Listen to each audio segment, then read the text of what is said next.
Digital యుగంలో ఉన్నాం. 21వ శతాబ్దంలో బతుకుతున్నాం. కానీ సమాజంలో మనుషుల పైశాచికత్వం మాత్రం మారడం లేదు. నాడు గురజాడ రాసిన కన్యాశుల్కం నాటకం గుర్తుందిగా. డబ్బు కోసం కన్న కూతుర్ని 45 ఏళ్ల వాడికిచ్చి పెళ్లి చేయటం నాటి సామాజిక రుగ్మత అయితే, నేడు జనగామ జిల్లాలో దాదాపు అలాంటి దారుణం మళ్లీ వెలుగు చూస్తుంది.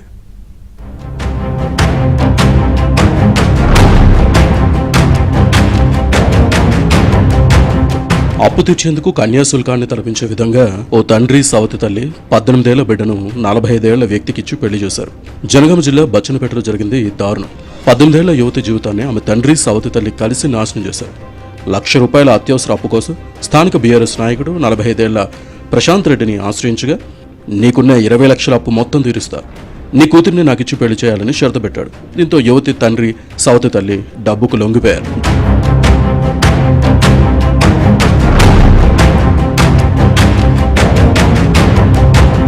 డబ్బుపై ఆశతో కన్న తండ్రి సవతి తల్లి రాక్షసులుగా మారి కూతురిష్టంతో సంబంధం లేకుండా తనకంటే 27 ఏళ్లు పెద్దవాడైన ప్రశాంత్ రెడ్డికిచ్చి బలవంతంగా పెళ్లి జరిపించారు.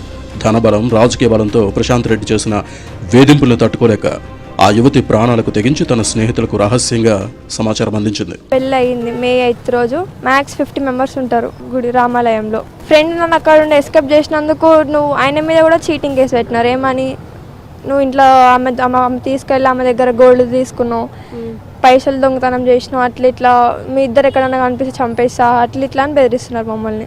ప్రశాంత్ రెడ్డి నిఘా నీడ నుంచి ఆ యువతిని కాపాడి స్నేహితులు హైదరాబాద్ తరలించారు. అయితే జైల్లో ఉండాల్సిన రాజకీయ నాయకుడు బాధితురాలికి సహాయం చేసిన స్నేహితులపైనే రివర్స్ అటాక్కు దిగాడు.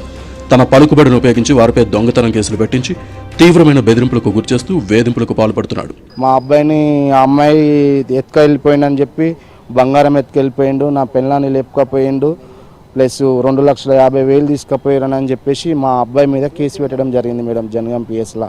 మేము అదే సర్చ్లో ఉన్నాం. ఈ పిల్ల మా దగ్గర లేదు, అదే సర్చ్లో ఉంటే ఈ మొన్న ఇక్కడ ఈ ఉమెన్స్ కమిషనర్ వీడికి వచ్చిందని తెలిస్తే మేము అట్లా అదైంది మేడం.